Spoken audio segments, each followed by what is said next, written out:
When the day of reckoning comes to America, there are going to be a lot of people that look back and say, I should have tried harder. I should have trained harder. I should have prepared harder. But it's going to be too late for those people. The day of reckoning is coming to America. Get ready and get prepared. It's Friday, June 28th, 2019. I want to start out today and I want to talk about the 20 Democratic presidential hopefuls. They all seem to have the solution on how to fix this economy, yet these are the same people that have destroyed this economy. These are the same people that are responsible for this broken economy. These are pure globalists. These people work for the central bank, and these people have sold out every American citizen here.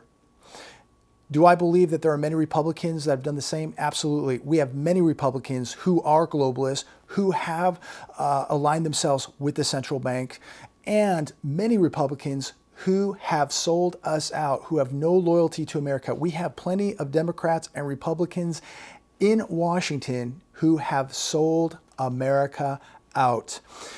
And what both of them have in common is they continue to spend more than they're taking in as a country. The Republicans and Democrats have a problem with debt. We are spending more than we are making, and debt is going to be the killer here. It is going to be what brings America down. Debt has allowed the typical American to live beyond their means. They're living better than they deserve. Americans live better than they deserve because of debt. Americans are addicted to debt like it is heroin. This economy, this system cannot function without debt. We are dependent on debt as a nation. And this is why, because these politicians have allowed this to happen. They have sold us out. And now people are debt slaves. America is bankrupt. And America and the people of America are going to pay an enormous price for this practice of debt. Politicians promise you a better standard of living, but it's all based on debt, ladies and gentlemen. Here's the sad truth to all my friends out there and to all the trolls. The end of the greatest debt bubble in the history of the world is coming to an end. And every one of you watching this, your life is going to change whether you want it to or not. Everybody here, woman, man, child in America, your life is going to change. And it's going to change drastically. To many people, right now, the economy is not good because their everyday life is being affected by it.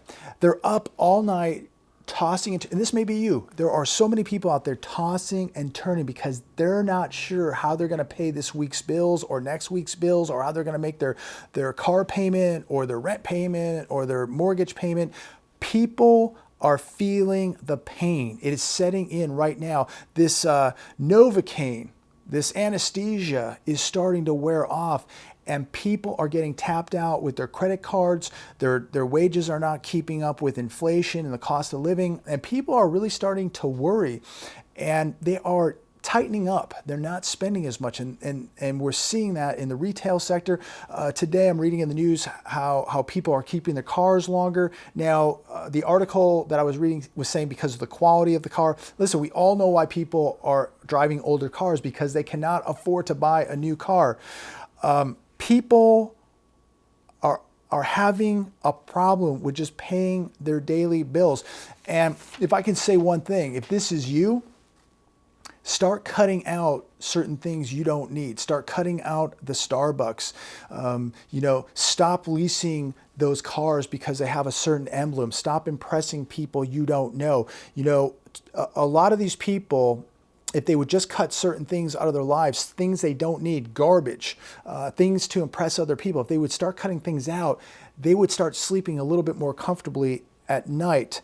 The experts who tell you that things are great, or that they're improving are clueless to what is happening here in the real world. Take a drive into any urban city in any state and you're going to see that. These people are absolutely clueless. I can go out right now, drive 5 minutes, and I can tell you that things are not that great. But people don't want to face the music. They continue to party. Even in this environment right now, people are in denial. They want to party. They don't want to prepare. They don't want to be scared. They don't want to hear about negativity. They don't want to have the boat rocked. They just want to continue living on the credit cards, living the illusion, living in the matrix. They don't want to rock the boat. They believe the music is never going to come to an end. Ladies and gentlemen, the music is going to come to an end. And if you're not prepared for this, you are going to be in a whirlwind of pain when this day of reckoning, when this collapse hits America. And it is coming. It cannot be stopped. It has started. If anybody wants to comment down below and tell me why they believe that the economy is doing so great. We know that the PMI is down, manufacturing is down, shipping's down. We know that debt, household debt, corporate debt, government debt, state and local debt is going through the roof. Retail, auto, real estate, commercial, you name it. Please comment down below and tell me where you see the big improvements that America is doing better now than it was before. I'm going to go over these stats one more time. $22 trillion of government debt, state and local debt going through the roof. Corporate debt has doubled since 2008. Consumer debt is at $14 trillion. Is this the sign of a booming economy? This is the sign to me of a depression. We have 40 million people on food stamps. I mean, think about what is going on here. These are depressionary type numbers. America will continue to do the same things over and over again. What's that? We're going to see more quantitative easing. We're going to see rate cuts. We're going to see rates going to zero. We may actually see rates go negative. We may actually see this happening. We're just going to get the same results when it's done, except we're going to accumulate and acquire more debt. So, I mean, we are just putting another Band-Aid on another gunshot. But this is not going to fix the problem. People continue to spend more, and by doing so, they're acquiring more debt because they're spending with debt. Most people don't have enough cash to even fix a flat tire right now in this country. So what are they doing? They're going to credit cards. They're maxing out. They're tapping out the credit cards. Stop extending and pretending and start preparing. It really hurts me to say this, but I'm losing confidence in America. I'm losing confidence in this economy. I'm losing confidence in America being the world's superpower. I'm losing confidence in the toughness of America. I'm losing confidence in this president, and I don't want to see this president fail. I'm supporting this president. I know if this president fails, I believe America will fail. I believe America will turn into a socialist country. And I don't want to see that happen. But I'm losing confidence when I see nothing being done at the borders. I'm losing confidence as I see quantitative easing and 0% interest rates coming. And I'm really losing confidence in the people of America as they just sit back asleep in their bubbles, in their comas, in their matrix. I'm losing a lot of confidence with the average American now. And that doesn't mean I'm going to give up, doesn't mean I'm going to be complacent. This just reinforces everything I'm saying of why we can't be complacent, why we can't stop, why we can't quit, and why you must be preparing. The people of America are going to feel extreme pain when the music stops. And I don't want to see any person out there watching this video be unprepared for what is coming. As you know, I told you the other day, I made an order, more precious metals with SD Bullion, link down below. If you need precious metals, this is the time to be acquiring right now. Link down below, SD Bullion, phenomenal. They have my approval.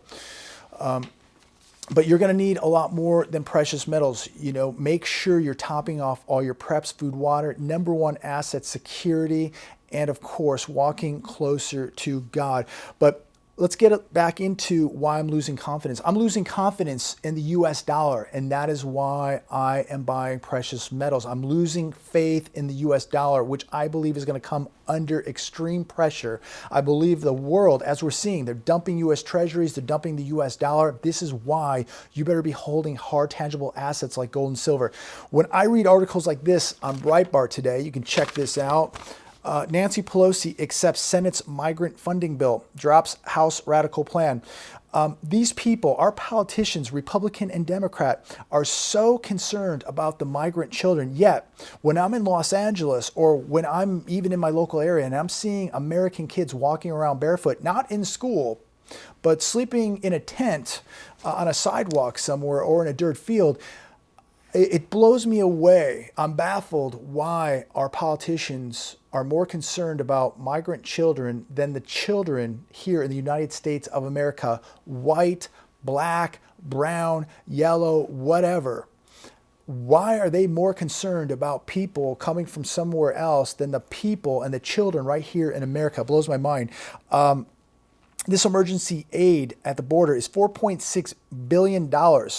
We don't have a wall, but we have $4.6 billion to make sure that all the children and the people at the border are getting top-notch care. Again, it just baffles my mind why they're so concerned and why they're so motivated to send money to the border when I see people struggling 5 minutes from my house. I see people struggling in places like Slab City, in Imperial County. I see people struggling in Los Angeles. People, like, just their everyday lives are struggling. And yet our politicians are going to send almost $5 billion of aid down to these migrant people. How about this? This is Breitbart today. You can check this out.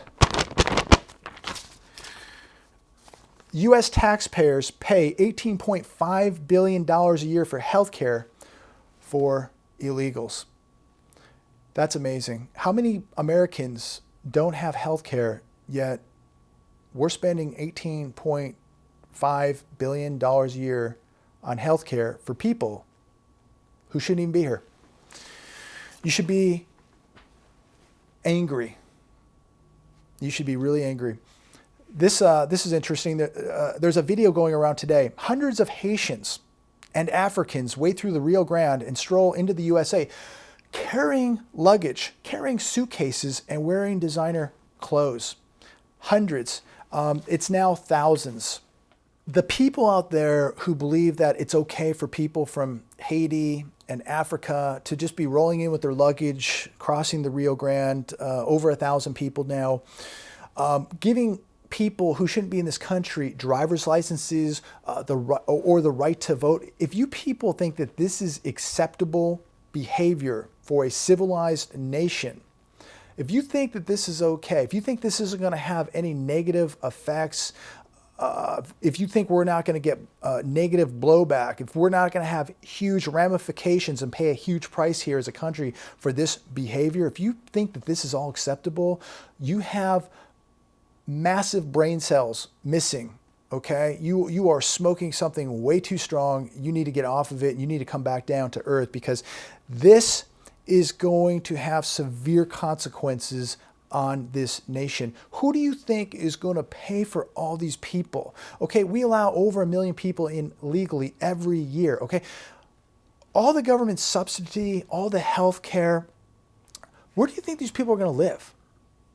Okay, we already have so many people living on the streets of America. Where are you going to put these people? Of course, they're probably going to get Section 8 housing that you and I are going to pay for. They're going to have more children. They're going to go to the hospital. We're going to pay for that. We're going to pay for their kids' education. We're going to pay for everything. We're going to pay for their food. Yet it's so amazing that so many people living from paycheck to paycheck believe that this is okay. Believe that we should just accept everybody from the world coming into America. Yet it's the same dumbed down people living paycheck to paycheck that believe this is acceptable. It's the same people that have debt over their head that believe that this is totally acceptable and should be allowed, but they have no understanding that they're actually paying for this, that their taxes are so high because they're paying for this, okay? They're paying the $200 billion a year to take care of people, to take care of these migrants. They're paying the $18.5 billion a year for hospitalization and healthcare. They're paying, I don't know, the $47 billion a year, whatever it is, to house the criminals in our federal and state prisons. You're paying for all this, yet you have no net worth, you have nothing but debt, you're living paycheck to paycheck, and you think this is okay. You've turned into a debt slave because you're paying for so many people to come live in your state and live in your country, and people are so dumbed down today, they believe that this is okay. Unbelievable that people are willing to give up their life, give up their country, to allow the world to come into this country and just take it over. Let's talk again why you better be preparing. We have Paul Singer, billionaire hedge fund manager, says that he's expecting a 40% crash in the markets. Ask yourself what this is going to look like if we had a 40% crash in the market. Some people say it's going to be 50 or even more. But what most people and what most economists will agree on that are honest is a major crash is coming. Ask yourself this: if we had a 40% crash or a 50% crash, what is America going to look like after that happens? And ask yourself, when we have 20, 30 plus million people here from all over the world that we don't even know where they're from or who they are, and we are in the middle of an economic collapse, how is America going to feed itself, feed its people? We have even more bad news in the Midwest, more bad weather. The farmers are being annihilated. We are going to see food shortages here coming to America, and yet we have more people coming to America dependent on you, the taxpayer, dependent on all that food here in America that is now being ridden by storms. We are now going to see food shortages, food prices rising, everybody's cost of living going up, and yet more people are coming here on a daily basis. Please comment down below. Tell me how America is going to afford to pay for all this. Where are these people going to work? AI, robotics, everything, all these manual jobs, all being replaced. And what happens during an economic collapse? Unemployment rises. It rises fast. What are you going to do with all these unskilled, uneducated people not working here in America? Ladies and gentlemen, I am very concerned with where this country is going. And I think every one of you better be very, very concerned too. And unfortunately, we're not going to be able to change it. We're not going to be able to stop it. The damage is done. This car has flown off the cliff, and it's a very, very tall cliff. And when it hits the ground, it's going to hit hard. All you can do is prepare for yourself, prepare for your family, and do what you can do, because there's no way stopping what is already in motion. It is coming. It has already begun. All you can do is prepare for you and do the best that you can. So be your own central bank, be your own security, and please, please do not become complacent, and continue to be awake and keep continuing to educate yourself with what is going on, because the day of reckoning is coming. We're not going to wake up the entire world or the entire country. Most of the people are going to continue to drink the Kool-Aid. They're going to continue to party until the music no longer is playing. And then they're going to realize that they're in big trouble. Don't be one of these people. Keep preparing. Keep staying awake. God bless every one of you. Talk to you very soon.